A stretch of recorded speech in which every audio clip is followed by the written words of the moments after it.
In football, focus is the invisible difference between talent that explodes and talent that quietly disappears. It's the ability to keep your mind on the ball, your role, the game plan, and the present moment, even when the crowd is screaming, the referee is annoying you, or you've just made a mistake. You've already seen how focus shapes performance, tactics, consistency, injury risk, and mental toughness. But it becomes even clearer when you look at real careers. Let's turn 3 Real Madrid stories into a kind of mirror. Eden Hazard, James Rodriguez, and Isco. Think of Eden Hazard. At Chelsea, he was like a sports car in perfect condition. Sharp, explosive, able to change a game in a second. At Madrid, reports of fitness and weight issues, difficulty maintaining top physical condition after injuries, and questions about his intensity and discipline kept appearing. Imagine buying a Ferrari and then rarely servicing it. Sooner or later, it spends more time in the garage than on the road. That's what happened. Repeated injuries, very few games compared to expectations, and he never came close to replacing Ronaldo's influence. He lost his place in the starting 11 and left Madrid with his reputation lower than it was at Chelsea. Ask yourself, am I treating my own talent like a Ferrari that I maintain carefully, or like a luxury car I neglect and then wonder why it keeps breaking down? Now look at James Rodriguez. After the 2014 World Cup, he arrived at Madrid as one of the brightest stars in world football. His first season was excellent, but then media and coaches began to question his professional focus, work rate in training, tactical discipline, frustration about not starting, and off-field distractions. In football terms, it's like a student who is brilliant in class, but doesn't do the homework or attend all the lessons. The teacher can't rely on him. At Madrid, that meant losing the trust of managers, especially under Zidane. Fewer minutes, more time on the bench, and being left out of big games. Loans followed, and his level never truly returned to that first Real Madrid season. Question for you. If your coach had to pick a team based only on who can be trusted to stay focused on the game plan, would you be an automatic choice? Then there's Isco. Early on, he was a magical, creative midfielder, loved by fans. But over time, concerns about fitness, conditioning, and motivation kept coming up. There were periods where he didn't look as committed, not as sharp, and struggled to adapt to new roles and competition. It's similar to a talented musician who stops practicing scales because they think talent is enough. At first you don't notice, but slowly the mistakes grow and others overtake them. At Madrid, Isco went from key player to squad player with limited minutes in his last seasons, and eventually left with the feeling that he had never fully fulfilled his early potential. Ask yourself, am I relying on my natural ability, or am I adding focus, discipline, and adaptation every season so I don't get left behind? These stories are not about criticizing players. They are warnings. All 3 had more talent than most players will ever have. Yet questions about focus, professionalism, fitness, and tactical discipline affected their reputation, playing time, and careers. So where do you see yourself in these examples? Do you sometimes lose focus after a mistake like James? Do you struggle with lifestyle and preparation like Hazard was reported to? Do you find it hard to stay sharp and motivated when your role changes, like Isco? In the end, focus is like the steering wheel of your career. Talent is the engine. The club is the road. The coach is the GPS. But if you let go of the steering wheel, it doesn't matter how good everything else is, you'll still crash. What are the small, focused choices? Sleep, diet, punctuality, listening to instructions, controlling your emotions, that you need to fix now, so your story doesn't become another example of wasted potential. At a club like Bayern Munich, talent is almost a minimum requirement. What really separates those who become legends from those who quietly slip away is focus, the daily discipline to train, listen, adapt, and live like a professional. You can think of Bayern as a high-speed train. It moves fast, the standards are high, and if your focus drops, you don't just stand still, you get left behind. Take Mario Götze. He arrived as a superstar, a World Cup winner, expected to be a central figure. But over time, questions grew about his fitness, conditioning, intensity in training, and how well he adapted to Pep Guardiola's demanding tactical system. It's like giving someone a perfectly tuned piano in a concert hall, but they only practice occasionally. The instrument is excellent, The stage is set, but the performance never becomes what it could be. Götze never fully became the leader many expected at Bayern, lost his guaranteed starting role, and eventually returned to Dortmund, with his spell in Munich often described as unfulfilled potential. Ask yourself, if you were dropped into a top environment tomorrow, would your habits and focus be good enough to actually stay there? Then there's Renato Sanchez, the Golden Boy winner, with huge expectations. At Bayern, he struggled with concentration and decision-making on the pitch, and with adapting to the club's tactical discipline and intensity. Confidence suffered, and when confidence goes, focus often follows. Imagine being handed a complex playbook in a language you barely speak. If you don't commit to learning it, every move feels rushed and confusing. Sanchez ended up with limited minutes, a difficult loan spell at Swansea, and then a transfer away. Bayern became a missed opportunity, not a launching pad. Question: when you're in a new, demanding environment, do you double your focus, study, ask questions, stay humble, or do you quietly withdraw and hope talent alone will carry you? Even a club legend like Frank Ribery shows what happens when focus slips, especially later in a career.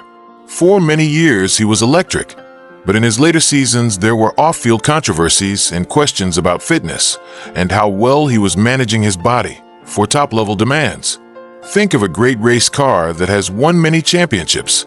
If you stop servicing it properly, age plus neglect will quickly show. Injuries became more frequent, reliability over a full season dropped, and Bayern gradually reduced his playing time while building around younger wingers. He still left as a legend, but his final years are a reminder. Even the best are not immune if their concentration and physical management decline. Ask yourself, if you reach a high level, will you increase your focus to stay there, or relax and let age and bad habits slowly take away what you built? In all three stories, the pattern is clear. Bayern provided the stage, the teammates, the resources, but focus, professionalism, and daily choices determine how long and how brightly each player shone. What about you? Are your current habits those of someone who can survive and thrive in a Bayern-level environment? Or are they quietly leading you toward the unfulfilled potential category? At Barcelona, talent is everywhere. The difference between a short highlight reel and a long, successful career is often one invisible word: focus. You can think of Barca as a high-precision orchestra. Everyone is gifted, but if a few musicians stop paying attention to the conductor, the whole performance starts to fall apart. Three stories make this very clear: Ousmane Dembele, Arthur Melo, and late-career Ronaldinho. Take Ousmane Dembele. When he arrived, he was like a brand-new sports car. Fast, unpredictable, exciting. But reports of lateness to training, poor off-pitch habits, like staying up late gaming, and irregular routines kept appearing.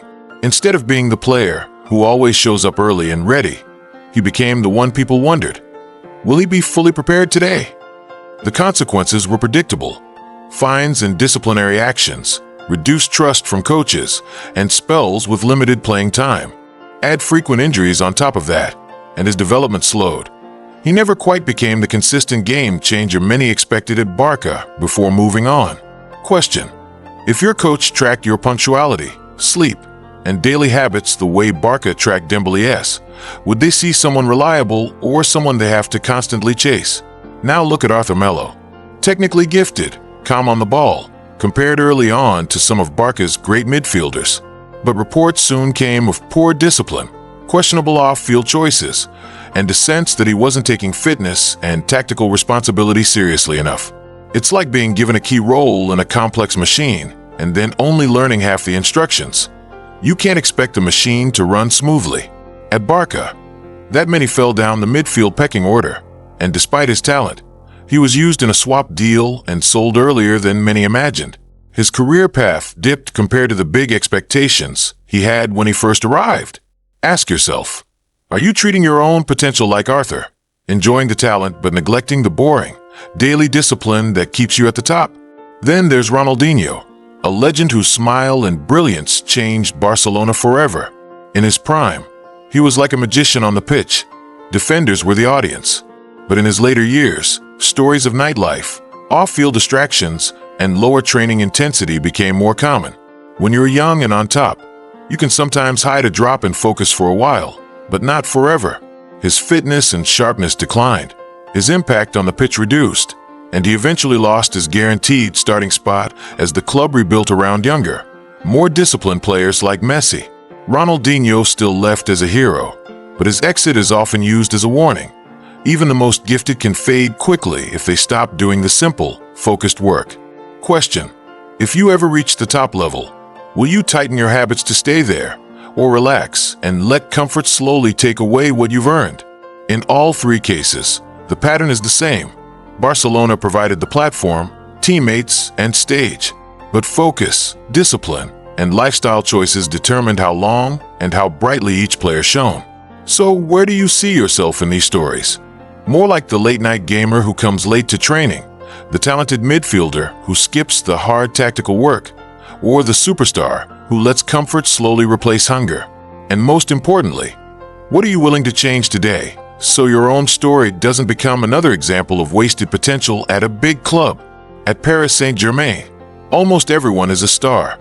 The question is not, are you talented? But can you stay focused when the spotlight gets brightest? PSG is like a luxury sports car showroom. You don't get in without quality. But not every car is built to run reliably at top speed, year after year.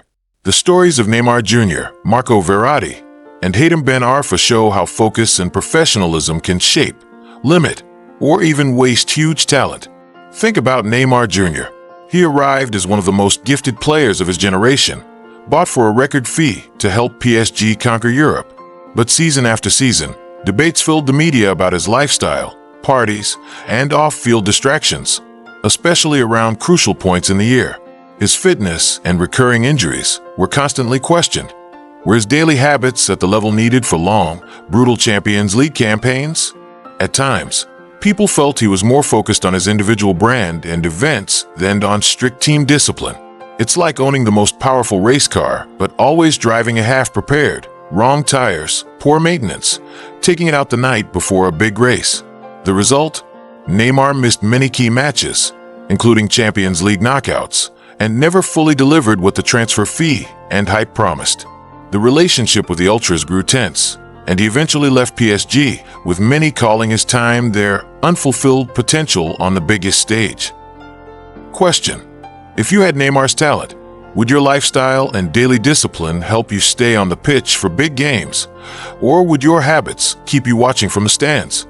Then there's Marco Verratti. On the ball, he was brilliant, press-resistant, intelligent, capable of dictating play. But he was repeatedly questioned for coming back from breaks out of top condition, picking up too many cards for risky tackles and arguing with referees, and being inconsistent across a full season. Many critics linked his injuries and suspensions to preparation and lifestyle, like a finely tuned engine that keeps overheating because it's never properly serviced. Despite his clear talent, he never consistently dominated multiple Champions League campaigns the way some expected.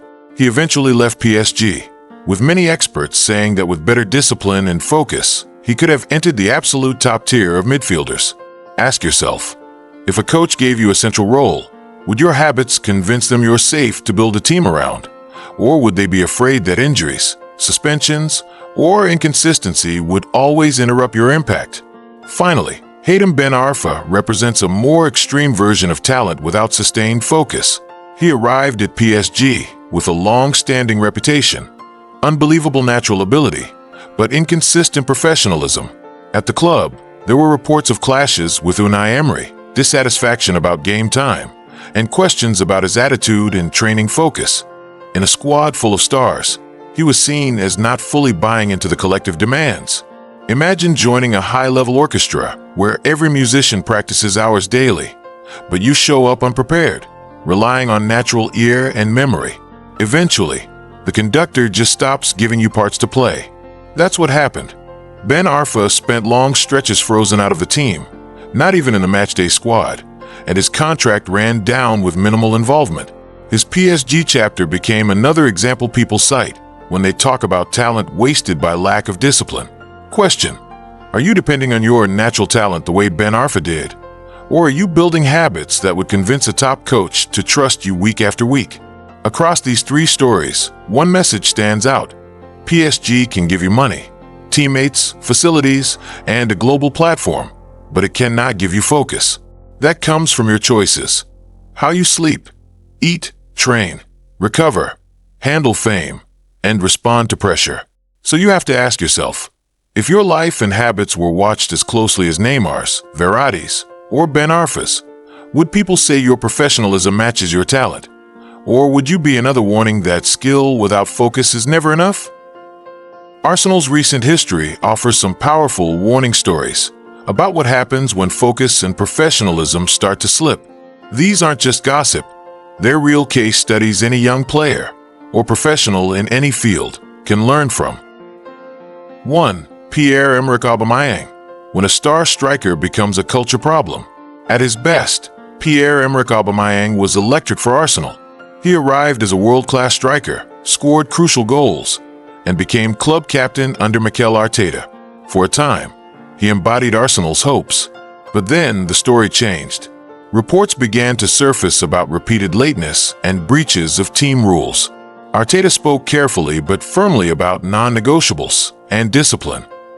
It wasn't about a single mistake. Everyone can be late once. It was the pattern. A sense grew that Aubameyang was no longer fully aligned with the standards the manager was trying to build. The consequences were brutal and public. He was dropped from the squad. Then he was stripped of the captaincy, a huge statement in a club with Arsenal's history.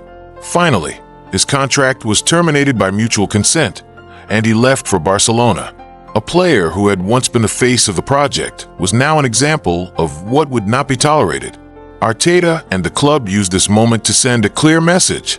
No one is bigger than the team, and talent does not excuse lack of focus or discipline. Analogy: think of a top student who becomes head prefect at a school. For years, they're the example everyone else is supposed to follow. Then they start skipping classes, missing responsibilities, breaking rules, because they're special. If the school wants to protect its culture, it eventually has to remove that prefect, even if they're still brilliant. Keeping them in place would tell everyone else, the rules only apply to the weak. Questions to reflect on. If you were a young player in that dressing room, what would you learn about how seriously the club takes discipline? Would you be willing to risk your position the way Aubameyang did?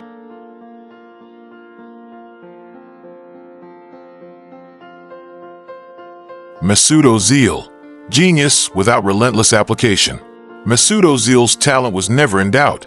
At his peak, he was one of the most creative playmakers in the world. Vision, weight of pass, touch, all at an elite level.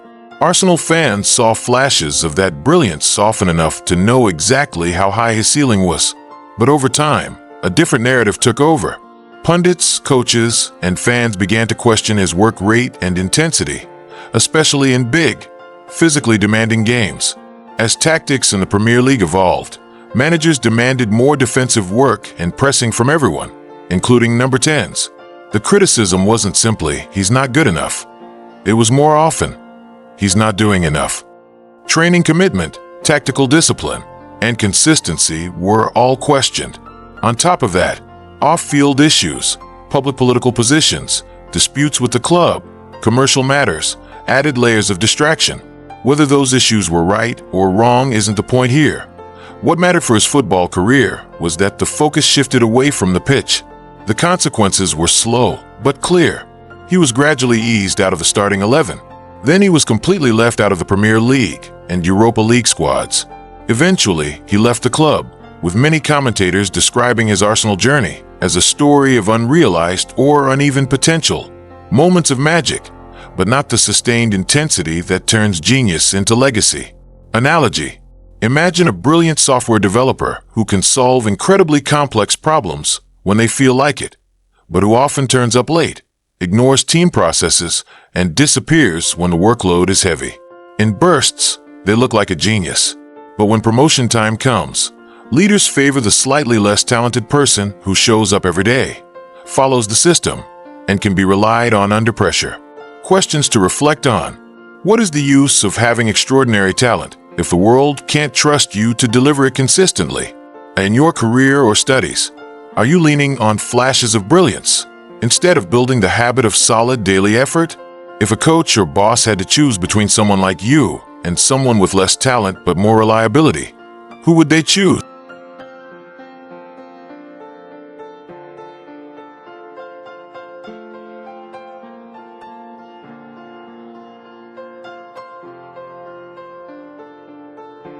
Nicholas Bendtner, confidence without the matching discipline.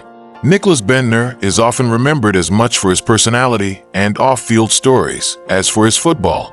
He had height, technical ability, and an eye for goal, enough raw material to become a very serious striker. His early years suggested big potential, but his image quickly became that of a player whose lifestyle and focus didn't match his ability.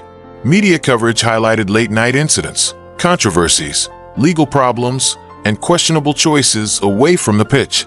The public persona was one of huge self-belief, famously suggesting he could become one of the world's best, without the consistent professional habits that such a goal demands. Over time, the pattern became familiar.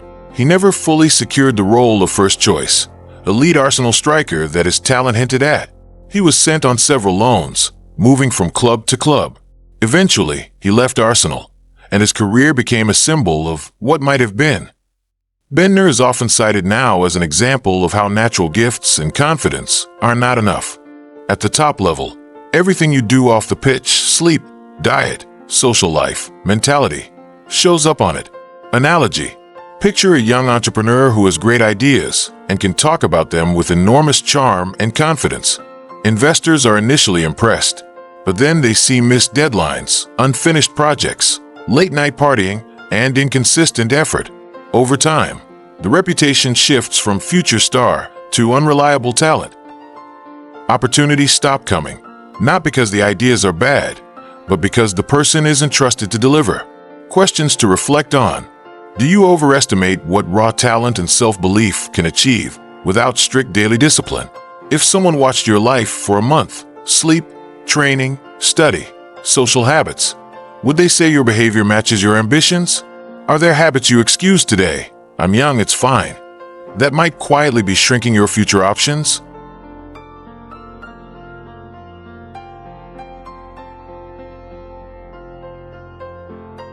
Lessons together. Across these three Arsenal stories, the pattern is consistent. Talent opened the door. A lack of focus, discipline, or professionalism slowly closed it. Aubameyang shows how discipline and respect for team standards can override even a captain's status. Ozil shows how genius needs consistent application and alignment with the demands of the modern game. Bendtner shows how off-field choices and lifestyle can drag a career far below its potential. The common thread is simple but uncomfortable. Ability is only the beginning. What you do with it every day decides your story. Final questions for you. Which of these three are you most like right now? Aubameyang, breaking non-negotiables; Ozil, inconsistent application of big talent; or Bendtner, lifestyle and habits not matching your goals? If your current habits continued unchanged for the next 5 years, where would you realistically end up? What one daily behavior, small but concrete, could you change this week to move from wasted potential to professional who maximizes their gifts?